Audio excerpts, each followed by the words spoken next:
Start. ಎಲ್ಲರಿಗೂ ನಮಸ್ಕಾರ. ಇವತ್ತಿನ ದಿನ ವಿಜಯಪುರ ಜಿಲ್ಲಾ ಪೊಲೀಸ್ ವತಿಯಿಂದ ಈ ಭೂ ಕಬಳಿಕೆ ಪ್ರಕರಣಗಳಿಗೆ ಸಂಬಂಧಪಟ್ಟಂತೆ, ಲ್ಯಾಂಡ್ ಗ್ರ್ಯಾಬಿಂಗ್ ಪ್ರಕರಣಗಳಿಗೆ ಸಂಬಂಧಪಟ್ಟಂತೆ ಇವತ್ತೊಂದು ಪ್ರೆಸ್ ಮೀಟ್ ಕರೆದಿದೆ. ಸುಮಾರು 2022ರಿಂದ 2024ರವರೆಗೆ ಈ 3 ವರ್ಷಗಳ ಅವಧಿಯಲ್ಲಿ ಇವೇನು ಭೂ ಕಬಳಿಕೆ ಘಟನೆಗಳಾಗಿದ್ದು, ಆ ಘಟನೆಗಳಿಗೆ ಸಂಬಂಧಪಟ್ಟಂತೆ ಒಟ್ಟು 27 ಪ್ರಕರಣಗಳು ದಾಖಲಾಗಿತ್ತು. ಆ 27 ಪ್ರಕರಣಗಳು 2022 ಮತ್ತು 2024 ಮಧ್ಯೆ ಆದಂಥ ಈ ಎಲ್ಲ ಘಟನೆಗಳಿಗೆ ಸಂಬಂಧಪಟ್ಟಂತೆ 27 ಪ್ರಕರಣಗಳು ದಾಖಲಾದ ಮೇಲೆ ಬೇರೆ ಬೇರೆ ಪೊಲೀಸ್ ಠಾಣೆಗಳಲ್ಲಿ ದಾಖಲಾಗಿದ್ದರಿಂದ ಅವುಗಳ ಇನ್ವೆಸ್ಟಿಗೇಷನ್ನು, ಯಾಕಂತಂದರೆ ಮಾಡಸ್ ಆಪರೆಂಡಿ ಒಂದೇ ಇರೋದರಿಂದ ಇವುಗಳ ಇನ್ವೆಸ್ಟಿಗೇಷನ್ನು ಸುಲಭವಾಗಿ ಮತ್ತು ಒಂದೇ ರೀತಿಯಲ್ಲಿ ಮತ್ತು ದಾಖಲಾತಿಗಳ ಸಂಗ್ರಹ ಆಗಿರ್ಬೋದು, ಇನ್ನಿತರ ವಿಚಾರಗಳಿಗೋಸ್ಕರ ಒಂದು ಸ್ಪೆಷಲ್ ಇನ್ವೆಸ್ಟಿಗೇಷನ್ ಟೀಮನ್ನು ನಮ್ಮ ಅಡಿಷನಲ್ SP ರಾಮನಗೌಡ ಹಟ್ಟಿ ಅವರ ನೇತೃತ್ವದಲ್ಲಿ ಇನ್ಸ್ಪೆಕ್ಟರ್ ಪರಶುರಾಮ್ ಮನಗೂಳಿ ಮತ್ತು PSI ಆದಂತಹ IM ದುಂಡಸಿ ಬಸವನ ಬಾಗೇವಾಡಿ ಮತ್ತು PSI ಅಪರಾಧ ತಾಳಿಕೋಟೆ RS ಬಂಗಿ ಮತ್ತು ಅವರ ಜೊತೆಗೆ ನಮ್ಮ ಇನ್ವೆಸ್ಟಿಗೇಷನ್ ಸಿಬ್ಬಂದಿಗಳಾದಂತಹ IM ಪೆಂಡಾರಿ ಮತ್ತು YB ಕವಾಡೆ ಮತ್ತು SP ಹುಣಸಿಕಟ್ಟಿ ಹೀಗೆ ಒಂದು ವಿಶೇಷ ತನಿಖಾ ತಂಡವನ್ನು ರಚನೆ ಮಾಡಿಕೊಂಡು ಕಳೆದ 1 ವರ್ಷದಿಂದ ಈ ಎಲ್ಲ 27 ಪ್ರಕರಣಗಳನ್ನು ತನಿಖೆ ಮಾಡಿ ಈಗ ಒಂದು ಲಾಜಿಕಲ್ ಎಂಡಿಗೆ ತರಲಾಗಿದೆ.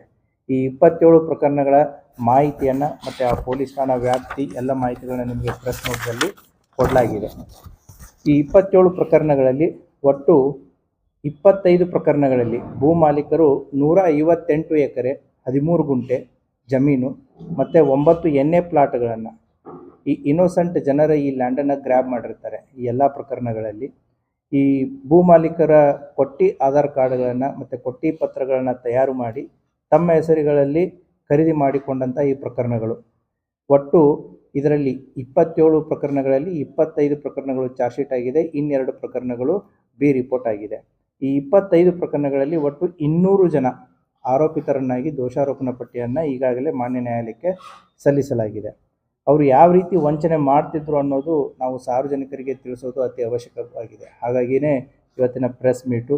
ಯಾವ ರೀತಿ ಈ ಗ್ಯಾಂಗನ್ನು ಕಟ್ಟಿಕೊಂಡು ಅದರಲ್ಲಿ ಸುಮಾರು 9 ಜನ they are the repeated offenders ಅಂತಂತಂದರೆ ದೇ ಆರ್ ಆರ್ಗನೈಸ್ ಆಗಿ ಈ ರೀತಿಯಾಗಿ ಕೆಲಸವನ್ನು ನಿರ್ವಹಿಸ್ತಾ ಇದ್ರು. ಇನ್ನು ಉಳಿದಂಥ ಜನ ಇವರಿಗೆ one or the other way ಸಾಕ್ಷ್ಯಾಧಾರಗಳಾಗಿ ಆಗಲಿ ಅಥವಾ ಒರಿಜಿನಲ್ ಮಾಲೀಕರ ಇಂಪರ್ಸನೇಷನ್ ಅವರ ಮರೆಮಾಚಿ ಇವರೇ ಒರಿಜಿನಲ್ ಓನರ್ಸ್ ಅನ್ನೋ ರೀತಿ ಮತ್ತು ಎಲ್ಲ ದಾಖಲಾತಿಗಳಿಗೆ ಸಿಗ್ನೇಚರು ಮತ್ತು ಸಬ್ ರಿಜಿಸ್ಟ್ರ್ ಆಫೀಸ್ ವಿಸಿಟ್ಟು ಮತ್ತು ಎಲ್ಲೆಲ್ಲಿ ಎವಿಡೆನ್ಸಸ್ಗಳು ಬೇಕಾಗುತ್ತೆ ಆ ರೀತಿಯಾಗಿ ಸಪೋರ್ಟ್ ಮಾಡಿದಂಥ ಉಳಿದಂಥ ಜನರು ಇದಕ್ಕೆ ಸಪೋರ್ಟ್ ಮಾಡಿರ್ತಾರೆ.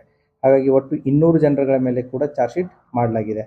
ಯಾವ ರೀತಿ ಇವ್ರು ಮಾಡ್ತಿದ್ರು ಅಂತಂದರೆ ಇವರೆಲ್ಲ ಕಮಿಷನ್ ಏಜೆಂಟ್ಸ್ಗಳು, ಚಿಕ್ಕ ಪುಟ್ಟ ಪ್ಲಾಟ್ಗಳನ್ನು ಮಾರೋದು ಅಥವಾ ರಿಯಲ್ ಎಸ್ಟೇಟ್ ಮಾಡೋದು, ಇವರೇನು ಏಜೆಂಟ್ಸ್ಗಳಿರ್ತಾರೆ ಇವರಿಗೆ ಮತ್ತು ಸಬ್ ರಿಜಿಸ್ಟ್ರ್ ಆಫೀಸಲ್ಲಿ ಕೆಲಸ ಮಾಡುವಂಥ ಬಾಂಡ್ ರೈಟರ್ಸ್ ಇವರಿಗೆ ಒಂದು ಸಂಬಂಧ ಇರುತ್ತೆ, ನಕ್ಸಸ್ ಇರುತ್ತೆ. ಇವ್ರಿಗೆ ಮತ್ತು ಬಾಂಡ್ ರೈಟರ್ಸಿಗೆ ಅವ್ರಿಗೆ ವಿಚಾರಗಳು ಈಸಿಯಾಗಿ ಗೊತ್ತಾಗುತ್ತೆ.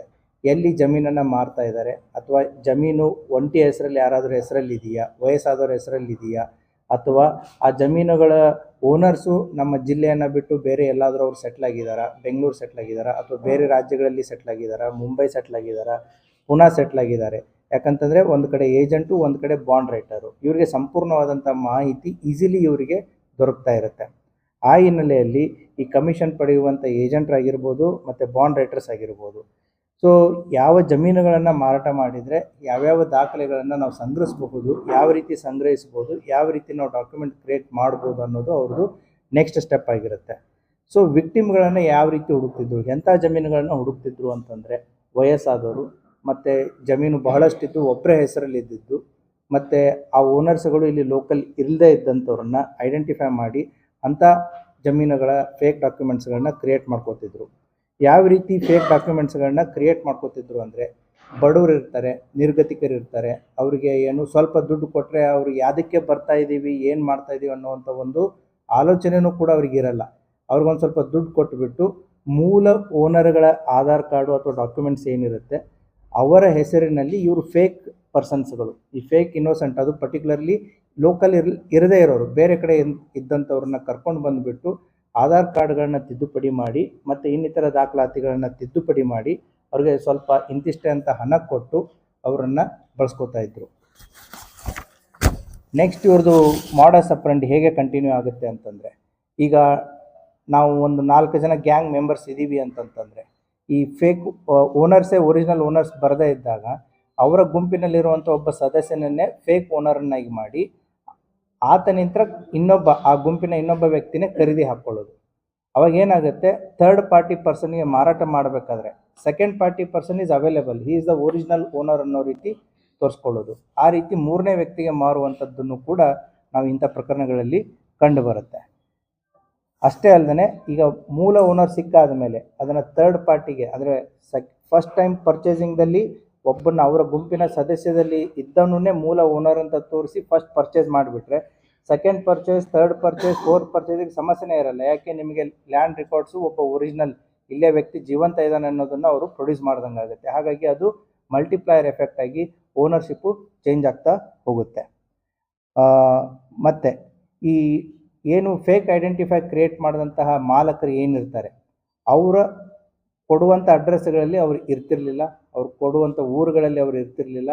ಅವರನ್ನು ಯಾವುದೇ ಕಾರಣಕ್ಕೂ ಕೂಡ ಪರ್ಚೇಸ್ ಮಾಡೋರಿಗೆ ಇವರು ಹತ್ತಿರ ತರಿಸ್ತಿರ್ಲಿಲ್ಲ, ಸೇರಿಸ್ತಿರ್ಲಿಲ್ಲ. ಅವ್ರನ್ನ ಹುಡ್ಕೊಂಡು ಹೋದರೂ ಕೂಡ ಆ ಊರುಗಳಲ್ಲಿ ಇರ್ತಿರಲಿಲ್ಲ. ಸೊ ಆ ರೀತಿಯಾಗಿ ಆ ಫೇಕ್ ಐಡೆಂಟಿಫೈ ಕ್ರಿಯೇಟ್ ಮಾಡಿದಂಥ ಓನರ್ಸ್ಗಳನ್ನು ಕೂಡ ಸಾರ್ವಜನಿಕರ ಕೈಗೆ ಸಿಗಲಾರ್ದಾಗೆ ನೋಡ್ಕೊಂಡಿರ್ತಾರೆ. ಆಮೇಲೆ ಇದನ್ನು ಮತ್ತೆ ಅಗೇನ್ ವಿಷಿಯಸ್ ಸೈಕಲ್ ಇದು. ಈ 4 ಗುಂಪಿನಲ್ಲಿದ್ದವರು ಎಲ್ಲ ಲ್ಯಾಂಡ್ ರೆಕಾರ್ಡ್ಸ್ ಮಾಡಿಬಿಟ್ಟು ಥರ್ಡ್ ಪಾರ್ಟಿಗೆ ಮಾರಿಬಿಟ್ಟು ಮತ್ತೆ ಥರ್ಡ್ ಪಾರ್ಟಿ ಅಂತಲೇ ಆ ಗುಂಪಿನ ಸದಸ್ಯರಲ್ಲಿರುವಂಥ ಇನ್ನೊಬ್ಬ ವ್ಯಕ್ತಿಗೆ ಮಾರೋದು. ಲ್ಯಾಂಡು ಹೊರಗಡೆ ಓನರ್ಶಿಪ್ ಅಷ್ಟೇ ಚೇಂಜ್ ಆಯಿತು, ಮತ್ತು ವಾಪಸ್ ಅವ್ರ ಗುಂಪಿನ ತಂಡದ ಸದಸ್ಯರಿಗೆ ಬರೋ ರೀತಿ ಮಾಡ್ಕೊಳ್ಳುವಂಥದ್ದನ್ನು ಕೂಡ ಇವ್ರದ್ದೊಂದು ಮಾಡಸ್ ಆಪರಂಡಿ ಕಂಡು ಬರುತ್ತೆ. ಮೋಸ್ಟ್ ಇಂಪಾರ್ಟೆಂಟ್ ಆಗಿ ನಮ್ಗೆ ಕಂಡು ಬಂದಿರೋದು ಏನು ಅಂತಂದರೆ, ಈ ಎಲ್ಲ ಪ್ರಕರಣಗಳಲ್ಲಿ ಅವರು ಯಾವುದೇ ರೀತಿಯಾದಂಥ ಬ್ಯಾಂಕ್ ಲೋನ್ಗಳನ್ನು ತೊಗೊಂಡಿಲ್ಲ. ಯಾಕೆ ತೊಗೊಳ್ಳಿಲ್ಲ ಅಂತಂದರೆ, ಬ್ಯಾಂಕ್ ಲೋನ್ ತೊಗೋಬೇಕು ಅಂದರೆ ಎಲ್ಲ ಡಾಕ್ಯುಮೆಂಟ್ ವೆರಿಫಿಕೇಷನ್ ಆಗುತ್ತೆ. ಸೊ ಲೀಗಲ್ ಒಪಿನಿಯನು ಬರುತ್ತೆ. ಸೊ ವೆರಿಫಿಕೇಷನ್ನು, ಲೀಗಲ್ ಒಪಿನಿಯನು ಇವನ್ನೆಲ್ಲ ತಪ್ಪಿಸ್ಬೇಕು ಅಂತಂತೇಳಿ ಈ ಎಲ್ಲ ಪ್ರಕರಣಗಳಲ್ಲಿ ಅವರು ಯಾವುದೇ ರೀತಿಯಾದಂಥ ಬ್ಯಾಂಕ್ಗಳಲ್ಲಿ ಸಾಲ ಮಾಡಿ ದುಡ್ಡನ್ನು ಅಥವಾ ಬ್ಯಾಂಕ್ ಟ್ರಾನ್ಸಾಕ್ಷನ್ ಮುಖಾಂತರ ದುಡ್ಡನ್ನು ಟ್ರಾನ್ಸ್ಫರ್ ಮಾಡೋದಾಗಲಿ ಮಾಡಿರೋದು ಅತಿ ವಿರಳ, ಮಾಡೇ ಇಲ್ಲ. ಆಮೇಲೆ ಆ ಗುಂಪಿನಲ್ಲಿರುವಂಥ ವ್ಯಕ್ತಿಗಳನ್ನೇ ಆ ಜಮೀನು ಖರೀದಿ ಸಂದರ್ಭದಲ್ಲಿ ಸಾಕ್ಷ್ಯಾಧಾರಗಳಾಗಿ ಸೈನ್ ಹಾಕಿದ್ದನ್ನು ಕೂಡ ನಮಗೆ ಕಂಡು ಬಂದಿರುತ್ತೆ. ಸೊ ಈ ರೀತಿಯಾಗಿ ಈ ಲ್ಯಾಂಡ್ ಗ್ರ್ಯಾಬಿಂಗ್ ಪ್ರಕರಣಗಳಲ್ಲಿ ಸುಮಾರು 9 ಜನ, ಅವ್ರ ಡೀಟೇಲ್ಸನ್ನು ನಾವು ನಿಮಗೆ ಪ್ರೆಸ್ ನೋಟಲ್ಲಿ ಕೊಟ್ಟಿದ್ದೀವಿ. ಅವರು ರಿಪೀಟೆಡ್ ಆಗಿ 1ಕ್ಕಿಂತ ಹೆಚ್ಚು ಪ್ರಕರಣಗಳಲ್ಲಿ ಕಂಡು ಬಂದಿದ್ದಾರೆ.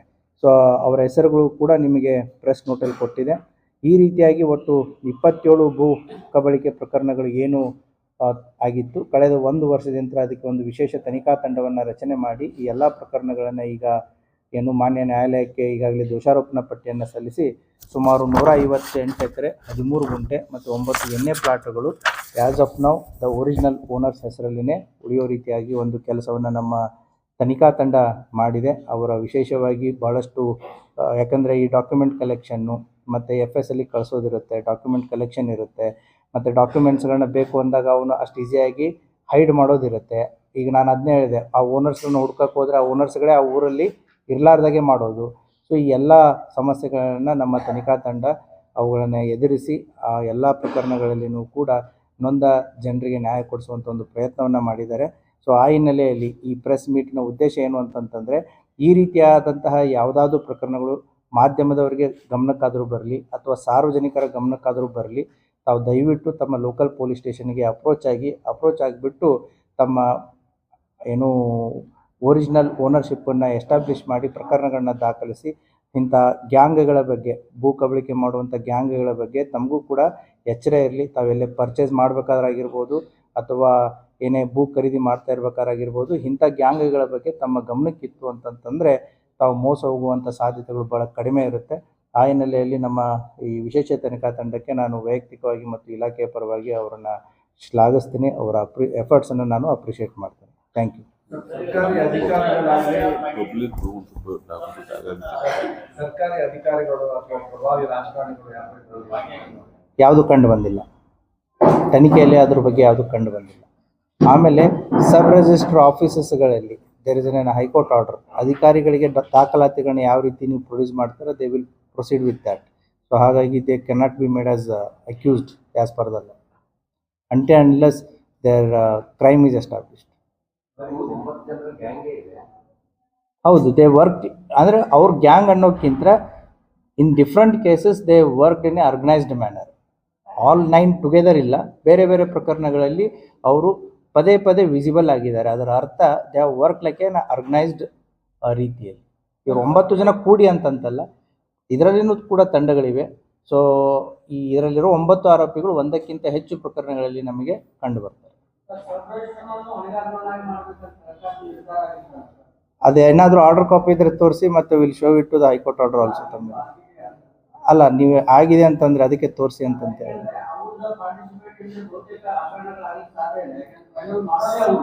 ಅದು ಜನರಲ್ ಸ್ಟೇಟ್ಮೆಂಟ್ ಆಗುತ್ತೆ.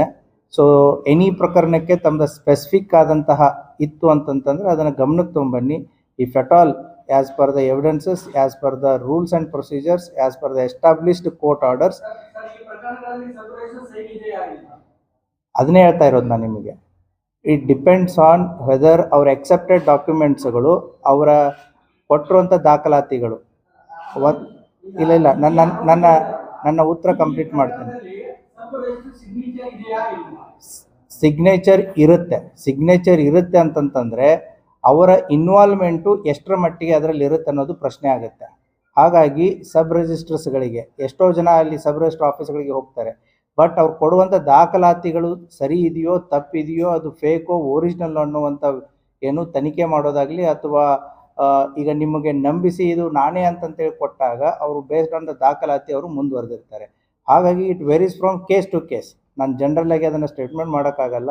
ನೀವು ಕೇಸ್ ಟು ಕೇಸ್ ಡಿಸ್ಕಷನ್ ಇತ್ತು ಅಂತಂತಂದರೆ ನೀವು ಅದ್ರ ಬಗ್ಗೆ ಪ್ರಶ್ನೆ ಮಾಡಿದಾಗ whether there involvement is there or not ಅನ್ನೋದು ನಾವು ಕರೆಕ್ಟಾಗಿ ಹೇಳ್ಬೋದು.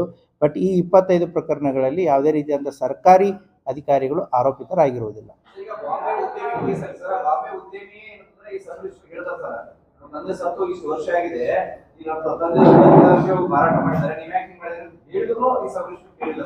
ಅಲ್ಲ, ಅದಾದ್ಮೇಲೆ ಆಗಿರೋದಾ ಅಥವಾ ಅದಕ್ಕಿಂತ ಮುಂಚೆ ಆಗಿರೋದಾ ಖರೀದಿ? ಅವರು ಹೇಳೋಕ್ಕಿಂತ ಮುಂಚೆ ಖರೀದಿ ಆಗಿರೋದಾ ಅಥವಾ ಆದ್ಮೇಲೆ ಆಗಿರೋದು? ಅಲ್ಲ, ಮತ್ತೆ ಅವ್ರ ವ್ಯಕ್ತಿ ಇದ್ದ ಖರೀದಿ ಹೇಗಾಗುತ್ತೆ? ಖರೀದಿ ಮೋಸ್ಟ್ ಪ್ರಾಬಬಲಿ ಮೊದಲೇ ಆಗಿರುತ್ತೆ. ಅಲ್ಲಲ್ಲ, ಅದನ್ನೇ ಹೇಳ್ತಾ ಇರೋದು. ಅವ್ರು ಹೋದಾಗ ಖರೀದಿ ಆಗಿತ್ತಾ ಅಥವಾ ಇಲ್ವಾ? The date I am asking. ಅವ್ರು ಹೋಗಿ ಪ್ರಶ್ನೆ ಮಾಡಿದಾಗ ಅದಕ್ಕಿಂತ ಮುಂಚೆನೇ ಖರೀದಿ ಆಗಿತ್ತಾ? ಹಾಂ, ಇಲ್ಲ, then you have to give me the specific. ಅವ್ರು ಹೋಗಿದ್ದು ಯಾವಾಗ, ಖರೀದಿ ಆಗಿದ್ದು ಯಾವಾಗ?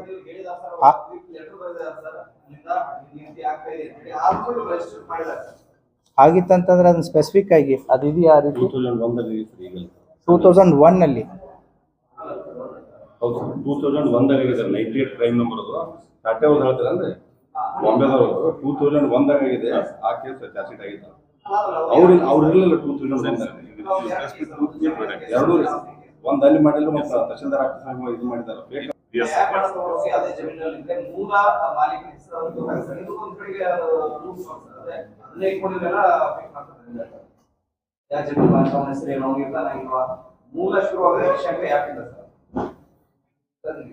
What is the question? ಅಲ್ಲ, ಅಗ್ರೀಡ್, ಅದನ್ನೇ ಹೇಳಿದ್ವಿ ನಾವು. ಏಜೆಂಟ್ರು ಮತ್ತು ಬಾಂಡ್ ರಿಜಿಸ್ಟ್ರರ್ಸ್ಗಳಿಗೆ ಗೆಟ್ಟಿಂಗ್ ದಿಸ್ ಇನ್ಫಾರ್ಮೇಷನ್ ತಾವೇನು ಹೇಳ್ತಾ ಇದ್ದೀರಲ್ಲ, ಆ್ಯಪ್ ಮುಖಾಂತರ ಆಗಿರ್ಬೋದು ಅಥವಾ ಮಾಹಿತಿದಾರರ ಮುಖಾಂತರ ಆಗಿರ್ಬೋದು, ಏಜೆಂಟ್ರ ಮುಖಾಂತರ ಆಗಿರ್ಬೋದು, ಈ ರೀತಿಯಾದಂಥ ವಿಕ್ಟಿಮ್ಸ್ಗಳನ್ನ ಐಡೆಂಟಿಫೈ ಮಾಡೋದು ಈಸಿ ಆಗಿತ್ತು. Because of their nexus and exposure to the ಏನು ಡಾಕ್ಯುಮೆಂಟ್ಸ್ ಆಗಿರ್ಬೋದು, ತಾವು ಹೇಳ್ತಾ ಇರುವಂಥ ಆ್ಯಪ್ ಆಗಿರ್ಬೋದು. ಹೌದು,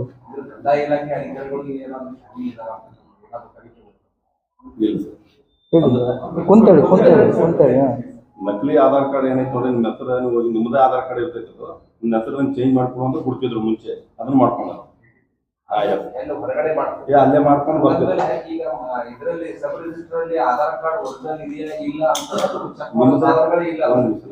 ನಿಮ್ಮದೇ ಆಧಾರ್ ಕಾರ್ಡ್ ಮೊದಲು ಏನ್ ಮಾಡ್ತಿದ್ರು, ನನ್ನ ಹೆಸರು ಕಲ್ಲಪ್ಪ ಐತಂದ್ರೆ ನಿಮ್ಮ ಹೆಸರು ಕಲ್ಲಪ್ಪ ಹಾಕಿ ಕೊಡ್ತಿದ್ರು. ನಿಮ್ಮ ಫೋಟೋ ಎಂತ ಇರ್ತಿತ್ತು, ಹೆಸರು ಅಷ್ಟೇ ಚೇಂಜ್ ಆಯ್ತು. ಅದನ್ನ ನೋಡ್ಕೊಂಡು ನೀವೇ ಹೆಸರು ಅದ ಸಬ್ರೆಸ್ಟ್ ಜಾಸ್ತಿ ಆಗ್ತಿದ್ರು. ಚೆಕ್ ಮಾಡ್ತಾರೆ ನಿಮ್ಮ ಹೆಸರಿಗೆ. ನಿಮ್ಮ ಹೆಸರು ಏನೈತಿ ಇದು ಐತೆ ಅಂತ ದುಡ್ಸಿ ಅಂತ ಹಾಕೊಂಡ್ಬಿಡೋದು.